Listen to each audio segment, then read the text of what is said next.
Hello दोस्तों हमारी app Vishnu economics school के स्टोर में इकोनॉमिक्स और कॉमर्स सब्जेक्ट से रिलेटेड 250 से अधिक कोर्स हैं। तो दोस्तों अगर आप यूजी में हो या पीजी में हो या आप यूपीएससी की तैयारी कर रहे हो या आपके पास यूजीसी नेट है या आप पीजीटी की तैयारी कर रहे हो या किसी और कंपटीशन की तैयारी कर रहे हो जहाँ पर इकोनॉमिक्स और कॉमर्स सब्जेक्ट है, तो आपके लिए हमारे पास कोर्स है। तो दोस्तों हमारी ऐप जरूर डाउनलोड कर लीजिएगा, विष्णु इकोनॉमिक्स स्कूल। वीडियो में हम बात करेंगे पर्यावरण के बारे में। तो बच्चों इन्वायरमेंटल इकोनॉमिक्स में पर्यावरण का एक टॉपिक आता है, वो मैं आप बच्चों को करा रहा हूँ। तो पूरा का पूरा टॉपिक हमने करवाया हुआ है, हालांकि इन्वायरमेंटल इकोनॉमिक्स का ये सब की ज़रूरत नहीं है, शुरू से बोलेंगे। हेलो दोस्तों इस वीडियो में हम बात करेंगे पर्यावरण के अर्थ की, साथ ही साथ हम समझेंगे कि पर्यावरण का हमारे जीवन में क्या महत्व है और पर्यावरण संकट की जो स्थिति है उसके बारे में भी हम डिस्कस करेंगे। तो बच्चों मैं आपको सबसे पहले बता देता हूँ कि हम ये जो टॉपिक है ये इन्वायरमेंटल इकोनॉमिक्स के अकॉर्डिंग ही बना रहे हैं, जो यूजीसी नेट में भी आता है, डिफरेंट स्टेट में पीजीटी में भी आता है। तो ये तमाम कोर्सेज़ भी हमने बनाए हुए हैं जो कि आपको हमारी ऐप विष्णु इकोनॉमिक्स स्कूल में मिल जाएंगे।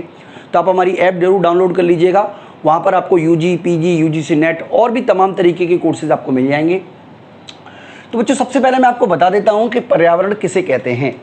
तो देखिए पर्यावरण का मतलब होता है आसपास का माहौल, यानी कि जैसे मैं इंसान हूँ और भी जीव जंतु हैं इस दुनिया में रहते हैं, पेड़ पौधे हैं। इसके अलावा ये तो हमारे हो गए जो जीव जो हमारे जैविक पर्यावरण है। इसके अलावा भौतिक पर्यावरण भी होता है, जैसे भूमि है, जल है, जिनमें जान तो नहीं होती लेकिन ये भौतिक रूप में उपलब्ध हैं। इसके अलावा जलवायु है। तो ये सभी जो तत्व हैं ये आपस में अंतर्निर्भर हैं और एक दूसरे को प्रभावित करते हैं। तो मानव जीवन को प्रभावित करने के लिए जो सभी परिस्थितियों एवं उसके प्रभावों को पर्यावरण कहा जाता है। यानी कि हम लोगों के जीवन को प्रभावित करने वाले सभी तत्वों को पर्यावरण, यानी कि हमारे आसपास का जो माहौल है, हमारे आसपास का जो एनवायरनमेंट है, उन सभी को मिलाकर पर्यावरण कहलाता है। इसके अंतर्गत भौतिक पर्यावरण भी आता है, यानी कि भूमि, जल, ठीक है, जलवायु आदि, और जैविक पर्यावरण भी आता है, यानी कि जीव जंतु, पेड़ पौधे, पशु, मनुष्य आदि। तो बच्चों यहाँ पर मैं आपको एक डेफिनेशन दे देता हूँ जो काफ़ी अच्छी भी डेफिनेशन है, जो कि 1986 पर्यावरण संरक्षण अधिनियम के अंतर्गत है। तो आप याद रखिएगा 1986 पर्यावरण संरक्षण अधिनियम है कि पर्यावरण के अंतर्गत जल, वायु और भूमि, यानी कि जल आता है, वायु आती है, भूमि आती है, तथा जल, वायु, भूमि, मनुष्यों और अन्य जीवित प्राणियों, पौधों, सूक्ष्म जीवों और संपत्तियों में पाए जाने वाले अंतर संबंध को शामिल किया जाता है। यानी कि किस किस को शामिल किया जाता है? जल, वायु, भूमि, मनुष्य, अन्य जीवित प्रजाति, पौधे, सूक्ष्म जीव और उनके तथा उनके बीच में उनके संबंध में पाए जाने वाले जितने भी संबंध हैं उनमें एक तरीके से आप कह सकते हो अंतर संबंध को ही हम पर्यावरण कहते हैं। तो बच्चों यहाँ पे हमें समझना पड़ेगा कि आखिरकार पर्यावरण के क्या महत्व है हमारे जीवन में। तो पर्यावरण के 4 महत्व बच्चों हमने यहाँ पे डिस्कस किए। एक तो संसाधनों की पूर्ति। पर्यावरण का जो पहला महत्व है हमारे जीवन में वो है संसाधनों की पूर्ति। तो बच्चों संसाधनों की पूर्ति की अगर हम बात करें तो पर्यावरण हमें संसाधन उपलब्ध कराता है। अब संसाधन 2 प्रकार के होते हैं, एक तो होता है नवीकरण, क्या बोलते हैं इसको, अच्छा शुरू से बोलेंगे। तो बच्चों बात करें संसाधनों की पूर्ति की, तो पर्यावरण हमें 2 प्रकार के संसाधन उपलब्ध कराता है, जिसमें से एक है नवीनीकरण संसाधन, यानी कि ये वो संसाधन होते हैं जो प्रकृति द्वारा पुनः उत्पन्न कर दिए जाएंगे। जैसे मान लीजिए वृक्ष है, मछली है, तो ये कभी समाप्त नहीं होंगे क्योंकि प्रकृति इनको ऑटोमेटिकली प्रदान कर देगी। ठीक है जी, ज़मीन में आप कोई भी बीज डालोगे वृक्ष अपने आप बन जाएगा, मछली कई सारी मछलियों को पैदा कर देगी। लेकिन जो कई ऐसे संसाधन भी हैं जो प्रकृति द्वारा हमारे को सीमित मात्रा में ही उपलब्ध हैं, जैसे पेट्रोल है, कोयला है, ये सब सीमित हैं, लोहा है, ये सब सीमित है। तो प्रकृति द्वारा हमें दोनों प्रकार के संसाधनों की पूर्ति की जाती है। इसके लिए बच्चों जीवन के लिए पोषण की ज़रूरत होती है, जीवन के लिए अनेक तत्व की आवश्यकता होती है, सूर्य की आवश्यकता होती है, मिट्टी की आवश्यकता होती है, धूप की आवश्यकता होती है। ठीक है, ये सारे तत्व जो हैं वो प्रकृति द्वारा हमें प्रदान किए जाते हैं ताकि हम जीवन को आप कह सकते हो पोषण के साथ गुजार सकें। इसके अलावा बच्चों अवशेषों का समाहरण, इसका मतलब ये हुआ कि प्रकृति के अंदर ऐसे बहुत से तत्व मौजूद हैं जिसकी वजह से वो जितने भी अवशेष हैं उनको अपने अंदर समा लेता है, यानी कि तमाम तरीके के कचरों को वो अपने अंदर समा लेता है, मिट्टी में मिलकर खाद बन जाता है। हालांकि कई सारे ऐसे भी हैं जो कई लंबे समय तक टिके रहते हैं, जैसे प्लास्टिक है। प्लास्टिक क्या करती है, पर्यावरण में एक बार शामिल होकर लंबे समय तक रहती है, लेकिन फिर भी जो प्रकृति है वो जो भी अवशेष है उनको संवारण का काम करती है। साथ ही साथ बच्चों जीवन की गुणवत्ता प्रदान करने के लिए भी पर्यावरण आवश्यक है।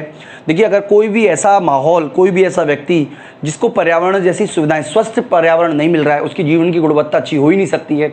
लोग मकान खरीदते हैं तो पार्क फेसिंग देखते हैं और कूड़ा फेसिंग तो नहीं देखते अधिकतर लोग। इसका मतलब ये हुआ कि डेफिनेटली जो पर्यावरण है उसका एक पॉजिटिव इम्पैक्ट भी है। तो ये सारी बातें हमें समझनी पड़ेगी। तो बच्चों एक टॉपिक भी आता है कि पर्यावरण को कैसे वैल्यूएट किया जाता है, उसके बारे में खैर अलग से एक टॉपिक बना देंगे जो कि आपके कोर्स में होगा, तो आपके कोर्स में हम ऐड करेंगे, अदरवाइज ऐड नहीं करेंगे। तो फिलहाल आपको मैं बता देता हूँ कि पर्यावरण के केवल ये 4 ही नहीं बल्कि और भी महत्व है। यहाँ तो हमने केवल आपको 4 ही महत्व बताए, जिसमें से पहला है संसाधनों की पूर्ति, जीवन को पोषण देना, अवशेषों का समाहरण और जीवन की गुणवत्ता। इसके अलावा बच्चों अगर हम बात करें पर्यावरण के संकट की, तो बात करें अगर हम पर्यावरण संकट की, तो पर्यावरण संकट को समझने से पहले 2 चीज़ों को समझना जरूरी है। नंबर 1 पर्यावरण की धारणीय क्षमता और पर्यावरण की अवशेषी क्षमता। तो पर्यावरण की धारणीय क्षमता की बात करें तो प्रकृति के संसाधनों का हम शोषण करते हैं, शोधन करते हैं, साथ ही साथ प्रकृति द्वारा इन संसाधनों को पुनः जीवित भी किया जाता है। तो बच्चों पर्यावरण के धारणीय क्षमता का अर्थ है कि दोनों में संतुलन बिठा के रखना, यानी कि जितनी मात्रा में प्रकृति हमें संसाधन उपलब्ध करा रही है, पुनः जीवित करती है, अगर उसी रेशो के उसी दर से अगर प्राकृतिक संसाधनों का शोषण किया जाएगा तो प्रकृति जो बैलेंस में रहेगी। क्योंकि अगर मान लीजिए हम सारा का सारा प्राकृतिक संसाधनों का दुरुपयोग कर देंगे तो डेफिनेटली इससे हमारी पर्यावरण को हानि होगी, जो हमारा पर्यावरण है वो दूषित होगा या पर्यावरण को हानि होगी। तो इसलिए आवश्यक है पर्यावरण की धारणीय क्षमता के अनुसार ही आप कह सकते हो प्राकृतिक संसाधनों का शोषण किया जाए। इसके अलावा बच्चों पर्यावरण की अवशेषी क्षमता, यानी कि पर्यावरण के अंतर्गत इस तरह की क्षमता होती है कि जो उत्पादन द्वारा या उपभोग क्रिया द्वारा जो अपशिष्ट पैदा किए जाते हैं, पर्यावरण उनको अपने आप में शोषित कर लेता है। लेकिन अगर मान लीजिए जितना पर्यावरण शोषित करता है, जितना पर्यावरण अपशिष्ट को ग्रहण करता है, उससे ज़्यादा अगर आप पर्यावरण को दूषित करोगे तो डेफिनेटली पर्यावरण को हानि उठानी पड़ेगी। पर्यावरण के इसी अक्षय की वजह से ज़्यादा मात्रा में आप कह सकते हो उत्पादन और उपभोग संबंधी अपशिष्ट सृजन करने की वजह से वर्तमान समय में आप ग्लोबल वार्मिंग जैसी समस्या और ओजोन क्षय की समस्या, इसके अलावा जलवायु परिवर्तन की समस्या आप देख पा रहे हैं। तो बच्चों यहाँ पे मैं आपको बता देता हूँ एक बार कि वैश्विक उष्णता क्या होती है। तो जैसा कि आप अपनी साइड स्क्रीन पे भी देखते रहिएगा कि विश्व के तापमान में लगातार वृद्धि हो रही है, क्रमिक वृद्धि हो रही है। लगातार आप देखोगे तो विश्व का जो तापमान है वो बढ़ रहा है। इस बढ़ते हुए तापमान की वजह से जो आप कह सकते हो कि जो पृथ्वी है वो गर्म हो रही है, क्योंकि देखिए बहुत सारी गैस है, जैसे ग्रीन हाउस गैसेज में जैसे कार्बन डाइऑक्साइड है, मीथेन है, बहुत सारे कारण हैं, वनों की कटाई कह लो, ज़्यादा मात्रा में औद्योगिकरण कह लो, इन सब की वजह से ये गैस निकल रही है, जिसकी वजह से जो पृथ्वी है, पृथ्वी का जो बाहरी तापमान है वो लगातार बढ़ता चला जा रहा है। ऐसा कहा जाता है बच्चों कि पिछले 1 शताब्दी में लगभग 0.6 डिग्री ज़मीन का तापमान बढ़ा है। तो बच्चों ये कहने के लिए तो 0.6 डिग्री है, लेकिन मैं आपको बता देता हूँ कि 1 डिग्री का बहुत इम्पैक्ट पड़ता है। और ओवरऑल अगर आप कह सकते हो कि जो वन विनाश हो रहे हैं, या जो कोयले का और पेट्रोल का हम ज़्यादा प्रयोग कर रहे हैं, या आप कह सकते हो जो पशु अपशिष्ट से जो मीथेन गैस होती है, इस सब की वजह से बच्चों पर्यावरण को बहुत हानि हो रही है। पर्यावरण में जो गैसें निकलती हैं, कार्बन डाइऑक्साइड, मीथेन, इसकी वजह से ओवरऑल जो धरती का टेम्परेचर है वो लगातार बढ़ रहा है। और इस सब से क्या होगा, जो समुद्र के आसपास यानी कि समुद्र के किनारे पर जो देश बचे हुए हैं, देश मतलब जो जगह है, जैसे मान लीजिए जापान समुद्र के अंदर ही है, इसके अलावा लक्षद्वीप, अंडमान निकोबार, ये सब भारत के भी समुद्र के तटों पर ही हैं। तो डेफिनेटली जल का स्तर बढ़ेगा, क्योंकि जो आप कह सकते हो जो हिम है यानी कि ध्रुवीय बर्फ है, साउथ पोल, नॉर्थ पोल, वो लगातार बर्फ़ के जो बड़े बड़े ग्लेशियर है वो पिघल रहे हैं ज़मीन का जो गर्म होने की वजह से, और समुद्र का जलस्तर लगातार बढ़ने को देखने को मिल रहा है। तो जल्दी जल्दी प्राकृतिक आपदाएं हमें देखने को मिल रही हैं। आप देखिए लगातार भारत में ही नहीं बल्कि पूरे विश्व में जल्दी जल्दी आप प्राकृतिक आपदाएं आ रही है। तो 1997 में क्योटो जापान में सम्मेलन हुआ था UN का, जिसको कि हम वैश्विक उष्णता के ऊपर ही उन्होंने सम्मेलन किया था, जलवायु परिवर्तन के ऊपर। और उन्होंने अधिकतर जो ऐसे देश, खासतौर पे जो औद्योगिक राष्ट्र हैं, उनसे अपील की गई कि वो अपने जो पर्यावरण को हानि पहुंचाने वाली चीज़ें उनको में लगातार कमी लाने की कोशिश करेंगे। बच्चों इसके अलावा एक और समस्या देश के सामने है, जिसको हम कहते हैं एक तरीके से आप कह सकते हो ओजोन क्षय। ओजोन क्षय क्या है बच्चों, वो भी हम एक बार समझ लेते हैं। देखिए, जब सूरज से धरती पे रोशनी आती है तो फिल्टर होके आती है। एक तरीके से ओजोन की परत है धरती के ऊपर, जो अल्ट्रावायलेट किरणें हैं, जो पैराबैंगनी किरणें हैं, उनको आने से पहले उनको फिल्टर कर देती है, यानी कि डायरेक्ट वो नहीं आ पाती है पृथ्वी की सतह पर, क्योंकि वो जो पैराबैंगनी किरणें हैं, अल्ट्रावेव्स किरणें हैं, वो कैंसरकारी हैं। हालांकि कई जगह ऐसे छिद्र देखने को मिले हैं जहां पर जो सूर्य की रोशनी है वो डायरेक्ट बिना फिल्टर किए धरती तक पहुंच रही है। तो ये बच्चों धरती प्रकृति के लिए भी हानिकारक है, लोगों के लिए भी हानिकारक है। तो ये सारी की सारी जो वजह हैं वो हमें देखने को मिल रही हैं बच्चों, पर्यावरण की लॉस की वजह से। तो बच्चों बात करें पर्यावरण के पर्यावरण संकट के क्या कारण है, तो जनसंख्या विस्फोट।